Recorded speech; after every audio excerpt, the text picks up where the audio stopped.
बिस्मिल्लाहिर्रहमानिर्रहीम। My dear viewers, कैसे हैं? मैं हूं मोहम्मद अरशद और आप देख रहे हैं English with Arshad. My dear viewers, आज का हमारा टॉपिक है जनाब टीचिंग के हवाले से डायरेक्ट मेथड ऑफ टीचिंग। जो टीचिंग का ये मेथड है, ये कब इस्तेमाल किया गया, क्यों इस्तेमाल किया गया, इसके प्रिंसिपल्स क्या हैं, इसके एडवांटेजेस क्या हैं और इसके ड्रॉबैक्स क्या हैं, इसको आज हम इस मेथड में डिस्कस करेंगे। इसे रिफॉर्म मेथड भी कहते हैं, नेचुरल मेथड भी कहते हैं। The direct method aims to provide language learners with the practical useful knowledge of language, knowing in a language is being able to speak it। कि किसी भी ज़ुबान को सीखने का जो बराह रास्त अमल है, बराह रास्त तरीका है, उसे हम डायरेक्ट मेथड कहते होते हैं। बात करें जनाब इसकी हिस्ट्री की, तो फ्रैंकस गिन थे जिन्होंने इसको, और उसके साथियों ने जो उसके बाद में आने वाले रिफॉर्मर्स हैं, उन्होंने 19वीं सदी के शुरू में जनाब इसका आगाज़ किया था। बेसिकली इससे पहले जो ग्रामर ट्रांसलेशन मेथड चल रहा था उसमें बहुत सारे ड्रॉबैक्स आ रहे थे, जिसमें किसी भी ज़ुबान को बराह रास्त सीखने में बहुत सारी दुश्वारियों का सामना करना पड़ रहा था। और ये तरीका बिल्कुल ऐसे ही था जैसे कोई बच्चा अपनी मदर टंग को शुरू से सीखता है और उसको फिर परवान चढ़ाता चला जाता है। अगर इसके प्रिंसिपल्स की बात करें तो जनाब इसमें जो जितनी भी इंस्ट्रक्शन थी वो टारगेट लैंग्वेज में दी जाती थी, इंडक्टिव अप्रोच को अपनाया जाता था और एवरीडे वोकैबुलरी को टीच किया जाता था। और इसमें जो लर्नर था उसको एक्टिवली इन्वॉल्व करना पड़ता था रेदर दैन टीचर। हमने ग्रामर ट्रांसलेशन मेथड में पढ़ा था वो टीचर सेंटर था, और ये जो डायरेक्ट मेथड है ये स्टूडेंट सेंटर्ड है। ये इसके कुछ प्रिंसिपल्स हैं। न्यू टीचिंग पॉइंट्स वर टाट थ्रू प्रैक्टिस। अगर कोई नई चीज़ सिखाना होती थी उसकी पहले प्रैक्टिस करवाई जाती थी, तब वो सिखाई जाती थी। Students were encouraged to think in target language. Speaking was taught first before reading or writing. Grammar was taught inductively, and the syllabus was based on situation or topics. Classroom activities were carried out only in the target language, and emphasis is put on correct pronunciation, punctuation, and grammar. Both speech and listening comprehensions were taught. No memorization but production. हमने grammar translation में पढ़ा था, वहाँ पर memorise किया जाता था, लेकिन यहाँ पर प्रोडक्शन की जाती थी, पंक्चुएशन पे फोकस किया जाता था और बच्चे को उसकी नेटिव लैंग्वेज में ही या मदर टंग में ही सिखाया जाता था। अगर बात करें डायरेक्ट मेथड में स्टूडेंट का कितना रोल बनता था, the teacher and the student are more like partners in the teaching learning process में दोनों का रोल बड़ा अहमियत का हामिल होता था। दोनों को इन्वॉल्वमेंट करना पड़ती थी। ग्रामर ट्रांसलेशन मेथड में हमने पढ़ा था कि वो टीचर सेंटर था, जबकि ये टीचर सेंटर भी है और स्टूडेंट सेंटर भी है। Students role in direct method is the active learner, लेकिन यहाँ पर जो स्टूडेंट का रोल है वो एक एक्टिव लर्नर के तौर पर होगा, और students are also the observer and practitioner. तालिब इल्म प्रैक्टिशनर भी होगा और ऑब्जर्वर भी होगा। तालिब इल्म ही की तरह कुछ रोल टीचर की साइड से भी होगा, जैसा कि टीचर डेमोन्स्ट्रेटर भी होगा, और वो AV एड्स के ज़रिए भी और कुछ ग्राफ्स के ज़रिए, पिक्चर्स के ज़रिए भी किसी भी मदर टंग को, किसी भी नेटिव लैंग्वेज को सिखाएगा। इसमें डायरेक्ट द क्लास एक्टिविटीज़ हो सकती हैं, और student teachers are partners in learning process and there is a large amount of learner interaction. यानी कि यहाँ पर हम किसी के रोल को भी, नो डाउट कि इस मेथड में जो स्टूडेंट है वो एक्टिव लर्नर होगा, लेकिन हम टीचर को भी किसी तौर यहाँ से डिनाई नहीं कर सकते, क्योंकि टीचर साथ उसको ट्रांसलेट भी करेगा, लेकिन साथ उसको AV एड्स की मदद से बच्चे को सिखाएगा भी।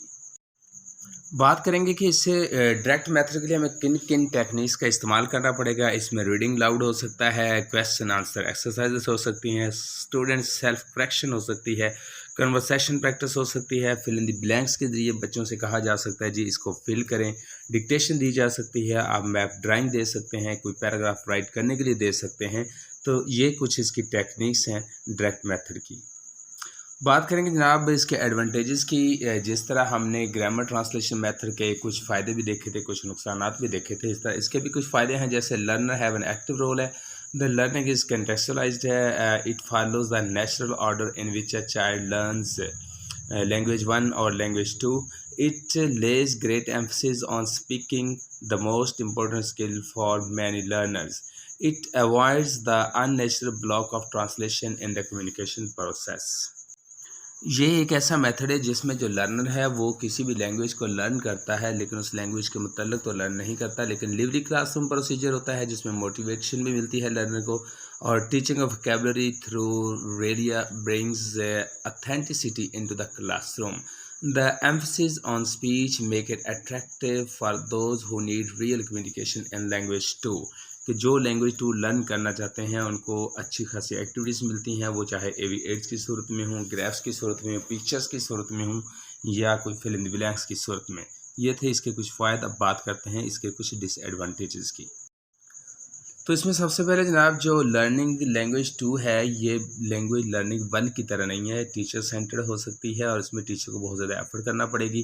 फिर यहाँ पे जनाब सिस्टमेटिक और अनस्ट्रक्चर्ड प्रैक्टिस करना पड़ती है। Learner run the risk of including incorrect rules, के बच्चा कोई गलत रूल भी यहाँ पर सीख सकता है क्योंकि उसने खुद प्रैक्टिस करना होती है। The method can be effectively used only by the teachers who are native speakers. और ये मेथड नेटिव स्पीकर्स के लिए बहुत आसान है।